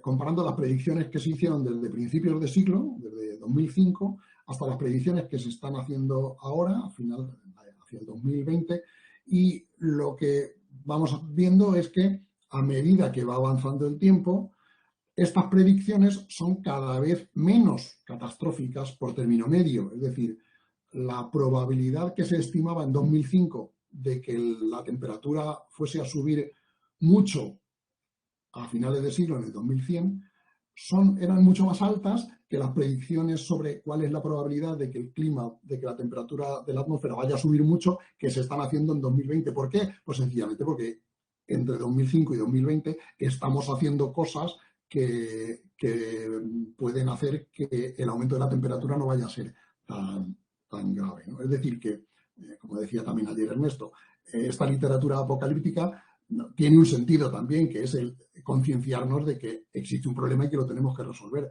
Lo que quiere decir que posiblemente el problema no llegue a ocurrir, o no llegue a ocurrir de manera tan catastrófica como se anuncian en estas obras, precisamente porque gracias a estas obras pues le hemos podido poner solución, ¿no? Por citar tres ejemplos de otro tipo de literatura sobre el futuro, muy de moda en estos últimos años, pues uno es el dataísmo de quizá el autor, el intelectual más conocido de nuestra época, de israelí Harari, ¿no? Que viene a decir que que la tecnología, de la que nos hablaban también en la sesión de Jordi y la de Eurídice, la tecnología, pues existe el riesgo de que tome el control sobre los humanos y, y, y se base en sus objetivos propios más que en los objetivos de los seres humanos, ¿no? Y no tenga en cuenta los valores éticos y morales que suponemos que tendría que tener en cuenta, ¿no? Bueno, mi argumento aquí, que no explico, sino que simplemente resumo, es que esto tiene demasiada fe en el poder de los algoritmos, que los algoritmos no dejan de ser tecnologías que pueden llegar a ser igual de chapuceras que muchas otras y que en concreto, a medida que los algoritmos funcionen mejor en el sentido de que funcionan tan bien que confiamos completamente en ellos, si esto nos hace perder mucha autonomía, nuestras decisiones son de la fuente de los datos en los que se basan ellos. Entonces, si dejamos de tomar decisiones de manera autónoma porque nos basamos en lo que los algoritmos nos dicen, pues los algoritmos no tendrán una base de datos suficientemente potente para saber qué es lo que tienen que hacer, porque ya hemos dejado de tomar decisiones, las toman ellos, ¿no? Y entonces esto hará que las decisiones que tomen los algoritmos nos dejen de parecer tan buenas, porque no se basan en lo que nosotros queremos. Y si nos dejan de parecer tan buenas, pues dejaremos de confiar tanto en ellos. Así que es extraño que haya una especie de escalada automática que nos lleve a tener cada vez más y más y más confianza en los algoritmos hasta renunciar completamente a nuestra propia autonomía, ¿no?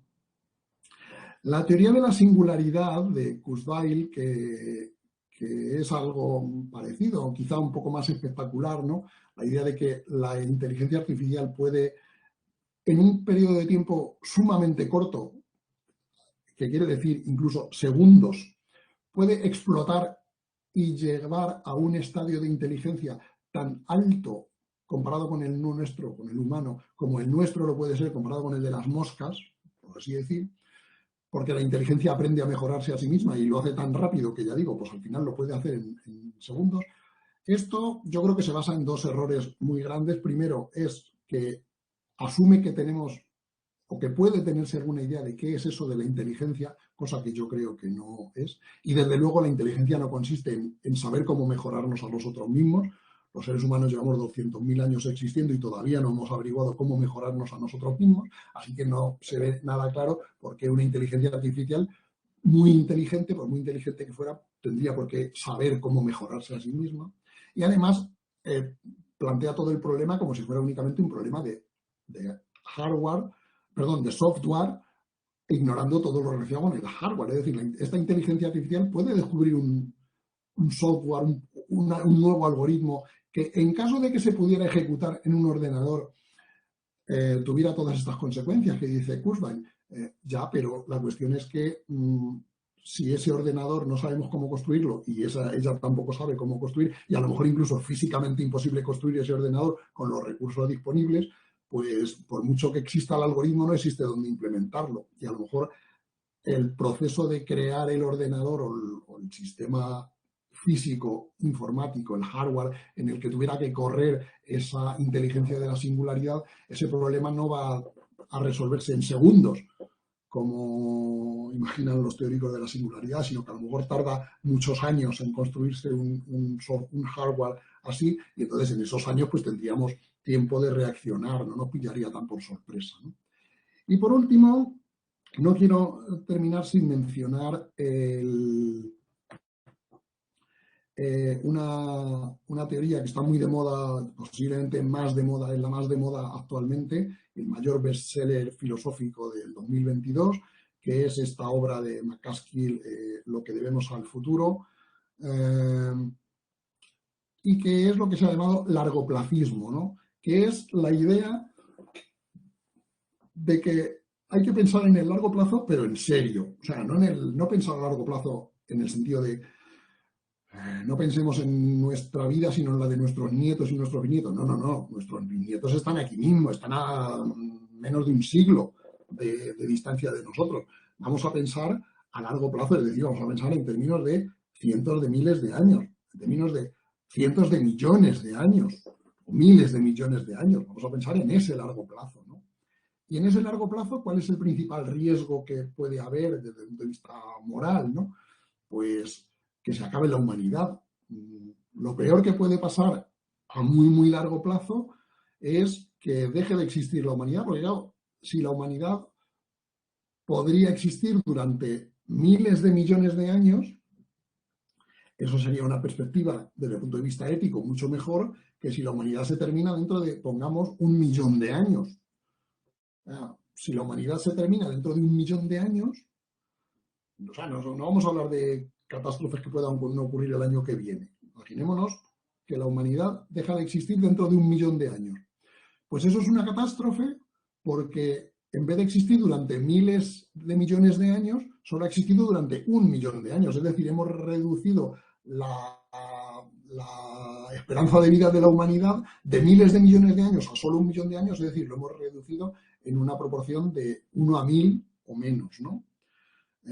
Con lo cual, el principal reto ético de la humanidad, según los largoplacistas, es eliminar o reducir al máximo posible los riesgos existenciales, lo que llaman riesgos existenciales, que son los posibles acontecimientos que podrían llevar a la desaparición, a la extinción de la humanidad, como decía ayer Ernesto, ¿no? El problema es que esto es tan importante, digamos que es el imperativo categórico del largoplacismo, que como es tan importante, todos los demás problemas éticos son secundarios. Todo lo que no sea contribuir a eliminar en la medida de lo posible el riesgo de que desaparezca la humanidad es secundario y tiene que ser, en la medida en que sea una finalidad que pueda competir con la finalidad de garantizar la existencia de la humanidad por toda la eternidad, pues habrá que primar el larguísimo plazo no solo sobre el corto plazo, sino incluso sobre el medio plazo, ¿no? o el largo plazo, pero no tan largo, ¿no? Esta teoría, que ya digo, está muy de moda y los largoplacistas pues, son muy, muy, muy poderosos en términos académicos, mediáticos, porque son muy poderosos económicamente, es decir, porque esto, digamos que la marca comercial, igual que Facebook se ha convertido ahora en Meta, pues lo que ahora se llama largoplacismo, hasta hace pocos años se llamaba altruismo efectivo, que era la teoría de que hay que hacer el bien, bien. O sea, hay que hacer el bien, pero de manera inteligente. O sea, hay que invertir en aquellos proyectos que podamos tener una garantía lo más científica y objetiva posible de que van a beneficiar lo máximo posible al mayor número de personas. Y entonces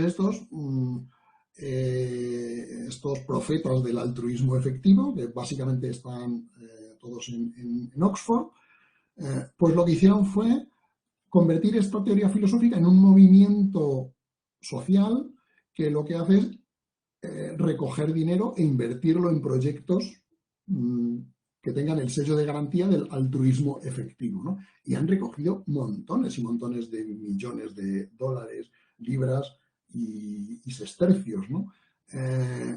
Y algunos de los millonarios más millonarios del mundo, encabezados por Elon Musk, pues se consideran como seguidores de esta corriente y han invertido muchísimo dinero y están forradísimos. Vamos, estos filósofos, quizá mi crítica en realidad sea un rasgo de envidia más bien, porque o sea, son los filósofos que más dinero tienen en el mundo y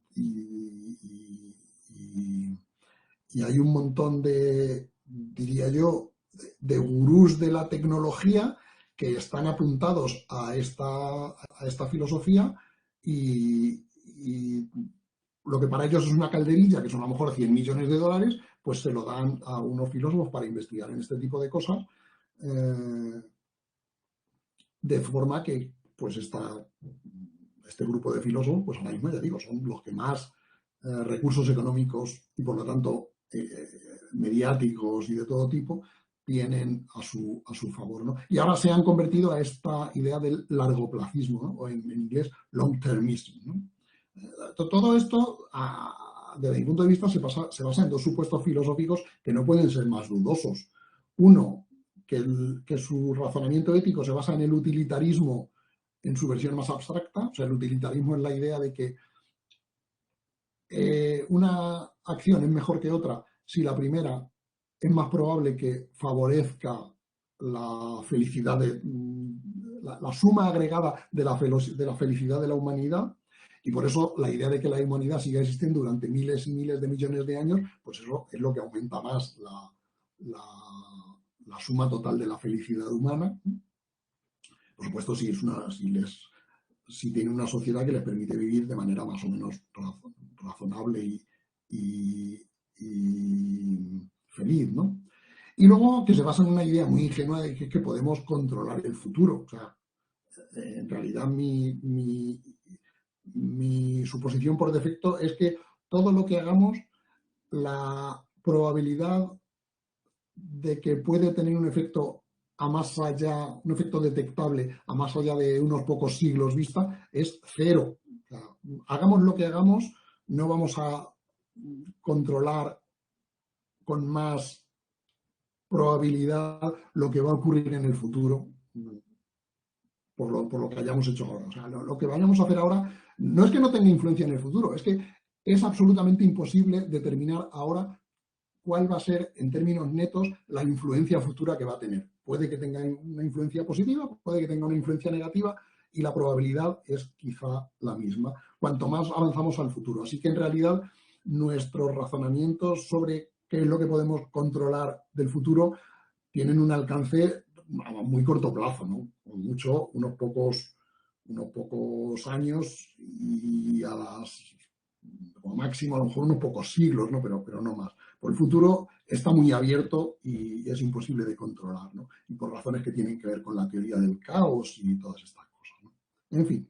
Bueno, esto sería, digamos, la primera y mayor parte de la charla. Llevo ya hora y 20 o más hablando y entonces voy a resumir esto muy rápidamente para no perdernos. Por otro lado, esto del futuro de la filosofía, hay muchas menos diapositivas que tenga aquí, porque también es verdad que hay mucho menos sobre lo que decir, ¿no? Porque esto sí que es ya una bola de cristal, ¿no? ¿Qué va a pasar con la filosofía en el futuro? Pues quién sabe, ¿no? Como decía un músico de jazz, que no recuerdo quién era, si supiera cómo será el jazz del futuro ya lo estaría tocando. Pues si yo supiera cómo va a ser la filosofía del futuro, pues sería la filosofía que estaría haciendo y no las tonterías que hago ahora, ¿no? Por otro lado, el hecho de que la sospecha de que esto es así, de que no sabemos en realidad cuál va a ser la filosofía del futuro, nos la confirma un poco el hecho de que los pocos libros conocidos, más o menos, que tienen como título o subtítulo algo así como la filosofía del futuro, pues en realidad lo que viene a decir es la filosofía del futuro, dos puntos, la mía. Casi todo el mundo que ha hablado de la filosofía del futuro, que se ha atrevido, que ha tenido la poca vergüenza, por así decir, en el mejor sentido de la palabra, de escribir algo sobre la filosofía del futuro, lo que ha dicho es decir, mirad, la filosofía del futuro es esta que yo os voy a contar ahora, que es la mía, ¿no? Y aquí tenemos, por ejemplo, el primer libro conocido, por lo menos que yo haya llegado a averiguar, titulado así, La filosofía del futuro, pues de Ludwig Feuerbach, primera mitad del siglo XIX, pues es la filosofía del futuro, la mía, el materialismo. Olvidaros de Hegel, el idealismo, Kant y todas estas pamplinas, que la filosofía del futuro es la materialista. No sé si ha acertado o no, pero bueno, Feuerbach, desde luego, no es, digamos, el filósofo más popular hoy en día, aunque materialistas somos más que en la época de Feuerbach, eso desde luego.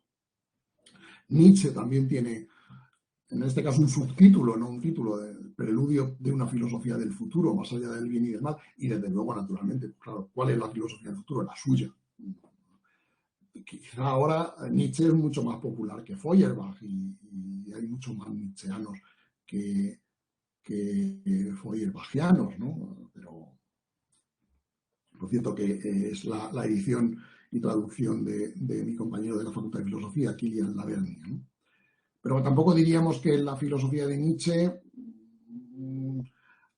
o sea, no es que toda la filosofía del siglo XX-XXI sea la filosofía de Nietzsche, ¿no? Entonces, es una filosofía del futuro, como mucho, ¿no? Ha habido otros autores que han hablado de filosofía del futuro, ¿no? Eugenio Trías, pues también escribió un libro, publicó un libro titulado así, que era una recopilación de artículos y que, bueno, pues viene a decir más o menos eso, pues, la suya, ¿no? Incluso algunos otros se han atrevido, no a decir la filosofía del futuro, pero una filosofía para el siglo XXI. ¿Cuál? Claro, la del autor del libro, que es... Pero por lo menos este era lo suficientemente modesto para decir una filosofía, no la filosofía para el siglo XXI, aunque quizá en esto, incluso en este, con esta poquita modestia, se equivoque y vaya a ser una filosofía absolutamente minoritaria, ¿no? Pero un autor quizá un poco más, que ha escrito más seriamente sobre, o que escribió más seriamente sobre esto, fue Brentano, el filósofo alemán de finales de segunda mitad del XIX, ¿no? Que escribió un librito que se tradujo al español en los años 20, titulado El porvenir de la filosofía, 20 o 30, ¿no? Y que básicamente lo que da es una especie de visión cíclica de la historia de la filosofía. Y dice, pues se van repitiendo una serie de épocas, o va habiendo una serie de épocas en la historia de la filosofía que todas tienen más o menos la misma estructura, que aunque cambia el contenido, pero la estructura es la misma, ¿no? Dicen, en una época empiezan desarrollándose grandes sistemas filosóficos, ¿no? Tenemos el de Platón, de Descartes, Spinoza. Luego esto degenera, entre comillas, en una especie de escolasticismo que viene a ser, digamos, que estos grandes sistemas pues dan lugar a que en vez de innovar sobre y crear sistemas nuevos, pues se intenta estudiar el detalle máximo posible de dichos sistemas, ¿no? Esto va a continuación, esto da seguido por una época en la que la gente empieza a sospechar y a dudar de estos sistemas, los argumentos muy escolásticos empiezan a llevar a contradicciones y esto termina en una época de escepticismo. Pues lo que predomina es la duda, pues nadie cree en ningún sistema, ¿no? Y esto lleva a una especie de insatisfacción que termina en lo que llama Brentano el invierno de la filosofía, que son las épocas en las que el pensamiento filosófico está dominado por ideas místicas o nihilistas, ¿no? Nihilistas pues, en el sentido más negativo de la palabra, ¿no? En febrero sale un libro que se llama La nada nadea, subtítulo Invitación al nihilismo, que ofrece un nihilismo mucho más simpático que este, ¿no? Y que os recomiendo en este pequeño anuncio, ¿no? Y bueno, y luego vuelve a repetirse, ¿no? Pues vuelven a aparecer otros nuevos sistemas y la historia de la filosofía pues sería una especie de historia cíclica en el que se va repitiendo todo esto. Bueno, esto es un intento de sistematizar la historia de la filosofía, que yo creo que no es muy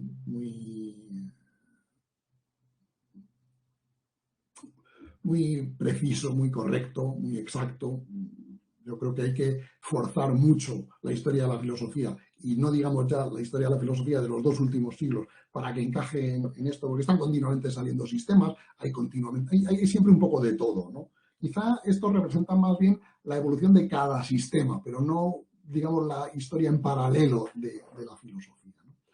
Y bueno, aquí traía una cita de un autor español que en una de sus últimas obras, un artículo sobre el porvenir de la filosofía, pues se basaba en el análisis de Brentano para sacar sus propias conclusiones, y sus propias conclusiones son, pues, más bien la idea de que vivimos en una sociedad decadente, corrupta, dominada por el fundamentalismo de la democracia y de la ciencia, y que en realidad pues lo que tendría que venir es el hombre fuerte, que sería un Mussolini, que pusiera orden en la sociedad y le volviera a dar un papel relevante a la filosofía de verdad, porque la filosofía que se está haciendo y que se hará en el futuro, cada vez con más probabilidad, dice, bueno, pues es una filosofía que podría decirlo con un término más políticamente incorrecto, pero lo diré con un término que ahora está más de moda, sería filosofía blandengue, ¿no? O sea, la filosofía del futuro va a ser una filosofía doxográfica, como dice aquí, que simplemente se limite a hacerle el juego, a hacerle la ola a los valores democráticos y al conocimiento científico. Pero filosofía buena de verdad, o sea, como la de filosofía buena, buenista, de la de Gustavo Bueno, pues esas es difícil que vaya a haber en esta sociedad de blandengues, ya digo, a la que estamos abocados, ¿no? Para terminar, pues yo creo, para proponer no una teoría sobre la filosofía del futuro, sino unos conceptos con los cuales poder pensarla, pues yo creo que lo que hay es una dialéctica entre dos concepciones de la filosofía. Una, que es la filosofía como creación de conceptos, cuyo principal exponente sería aquí Gilles Deleuze, el filósofo francés de la izquierda, y a mi derecha, pues la filosofía entendida como crítica permanente de las ideas recibidas, como lo de intentar sacar a la mosca de la botella, que decía Wittgenstein, ¿no? Entonces, esta tensión sí que es la tensión fundamental, más que la tensión entre... bueno, en el fondo es un poco la tensión de la que hablaba Brentano, ¿no? La tendencia a crear conceptos y la tendencia a destruirnos, ¿no? Entre el dogmatismo, no en el mal sentido de la palabra, sino en el de sistema, en creación de sistemas, y el escepticismo como destrucción de esos sistemas, ¿no? Esto lo podemos, si en vez de en términos de conceptos lo vemos en términos de problemas, pues también hay una tendencia parecida entre la filosofía entendida como el intento de conceptualizar nuevos problemas, de entender cuáles son los problemas a los que nos enfrentamos y descubrir problemas donde no los veíamos, y el intento de la filosofía por disolver los problemas, por hacer ver que lo que nos parecía un problema a lo mejor resulta que no era un problema, ¿no? Y luego también la tendencia a ver la filosofía como algo a lo que tenemos que acudir en pidiéndole soluciones a nuestros problemas, lo que llamo aquí filosofía al rescate, pues como están aquí los judíos en la película de la vida de Brian, esperando que Brian, el Mesías, pues les diga el camino hacia la verdad y esas cosas, ¿no? Y luego, otra tendencia que hay en la filosofía, que es, y en todo lo demás, que es el deseo de diferenciarnos. Es decir, cada uno que se dedica a algo y que intenta, pues, que su cabeza asome un poquito más por encima de la de los demás, pues intenta hacer algo un poco distinto o muy distinto a lo que se ha hecho. Entonces, estas dos fuerzas, la idea de acudir a la filosofía para que nos resuelva los problemas y acudir a la filosofía, o hacer filosofía, mejor dicho, intentando innovar, ya sea que resuelva problemas o no, pues también son dos fuerzas que pueden hacer moverse a la filosofía hacia nuevas formas, ¿no?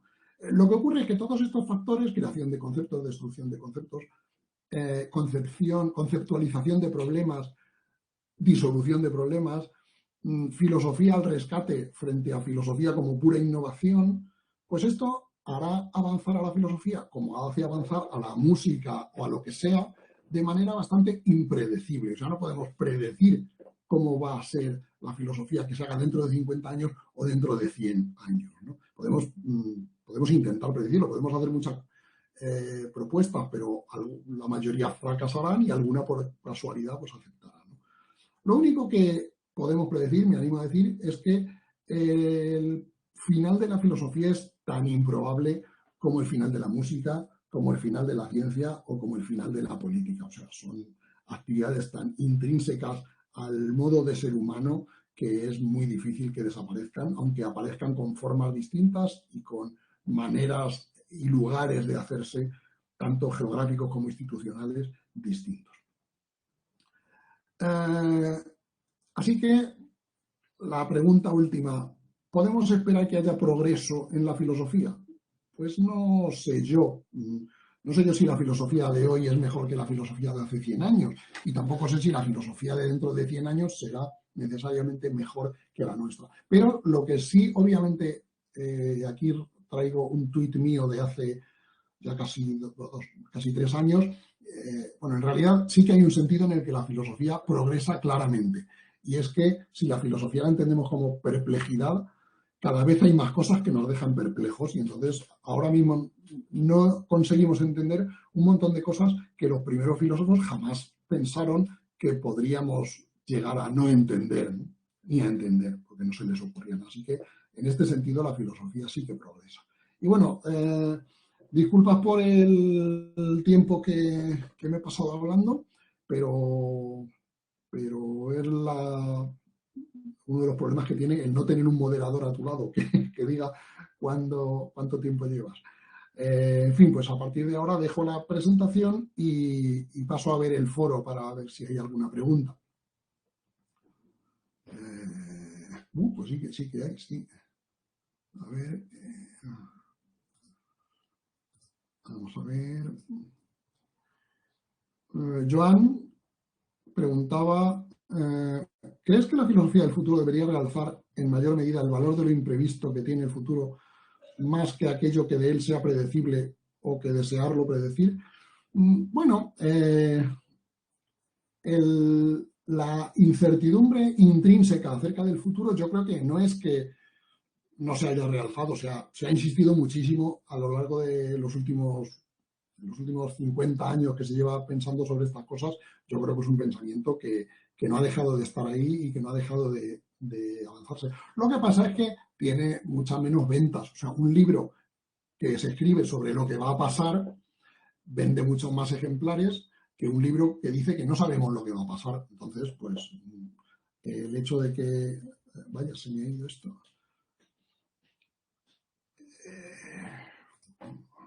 Ahora, el hecho de que el futuro sea impredecible, pues es una especie de pepito grillo que tenemos ahí recordándonoslo, pero no es la estrategia fundamental de marketing de quien vaya a dedicarse a estos temas, ¿no? Más bien intentamos ver cuál es un futuro plausible, más que probable, pero plausible, y argumentar a favor o en contra de lo que puede pasar con él, cómo podemos enfrentarlo, etcétera, etcétera, ¿no? Es lógico, por otra parte, ¿no? Otra pregunta.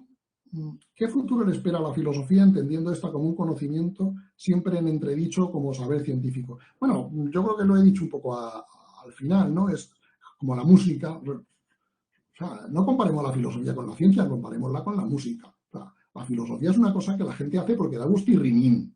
Y entonces no creo que a la gente le deje de dar gustirrinín filosofar, como no le deja de dar gustirrinín escuchar música y bailar, ¿no? Entonces, yo no creo que vaya a haber en ese sentido un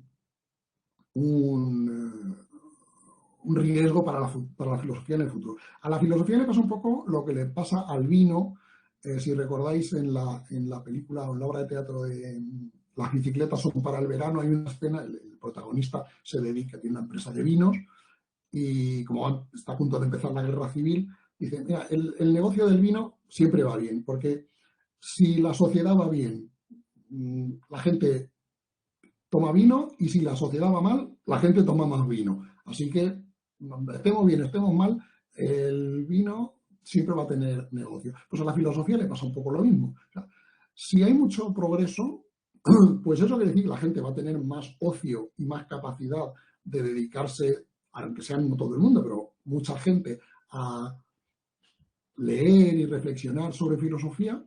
Y si hay una crisis muy grave, como la crisis del COVID, por ejemplo, pues eso le incita a más gente todavía a dedicarse a la filosofía. Así que, vaya bien o mal, el futuro, seguro que la filosofía va a tener un papel. Pablo pregunta si el progreso económico implica emisiones de carbono que están destruyendo literalmente el planeta. Bueno, primero, el progreso económico no implica necesariamente eso. De hecho, las emisiones de CO2 per cápita y por dólar de PIB llevan disminuyendo bastante tiempo y entonces pues lo esperable de seguir esta tendencia es que las emisiones de carbono tiendan a crecer menos y en último término, quizá dentro de no muchas décadas, a decrecer. Y lo que no creo que casi nadie acepte, más que algunos más radicales, es que las emisiones de carbono estén destruyendo el planeta, están alterando los ecosistemas. Algunos ecosistemas, o la mayoría, los van a hacer más incómodos para vivir en ellos, pero no creo que haya ningún pronóstico científicamente avalado que diga, como se han dicho en algunos libros, que, que, que existe una alta probabilidad de que dentro de unas pocas décadas la humanidad no pueda vivir sobre la Tierra. Yo creo que eso es sumamente exagerado y nada avalado por el conocimiento científico, ¿no? Otra pregunta dice que según el largoplacismo, lo peor que le puede ocurrir a la humanidad es que deje de existir antes de lo debido. Pero ¿no sería peor que la humanidad siguiese existiendo, pero en un mundo donde todos y cada uno sufren mucho y constantemente? Bueno, sí, claro, por supuesto, este argumento lo tienen en cuenta los largoplacistas. Lo que dicen los largoplacistas es que tenemos que evitar la extinción de la humanidad y también tenemos que poner las bases para que haya un mundo en el que se respeten los derechos humanos y esas cosas, ¿no? O sea, eso sí, sí, naturalmente lo tienen en cuenta.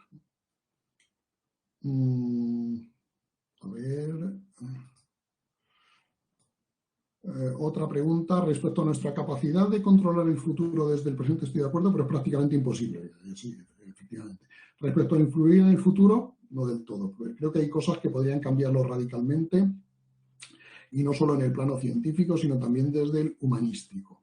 Nos queda mucho por saber aún y cuanto más sabemos del mundo nos damos cuenta que más cosas quedan por averiguar. Pero ¿no podría haber un punto de inflexión con algo que cambie todos nuestros paradigmas? Por supuesto. O sea, el futuro es impredecible y el futuro del conocimiento humano y de las ideas humanas, incluso sobre la moral, etcétera, también es impredecible. Es decir, lo que piensen los humanos de dentro de 500 años, pues seguramente se parecerá tan poco a lo que pensamos nosotros ahora, como lo que pensamos nosotros ahora se parece a lo que pensaban hace 500 años. Eso, desde luego.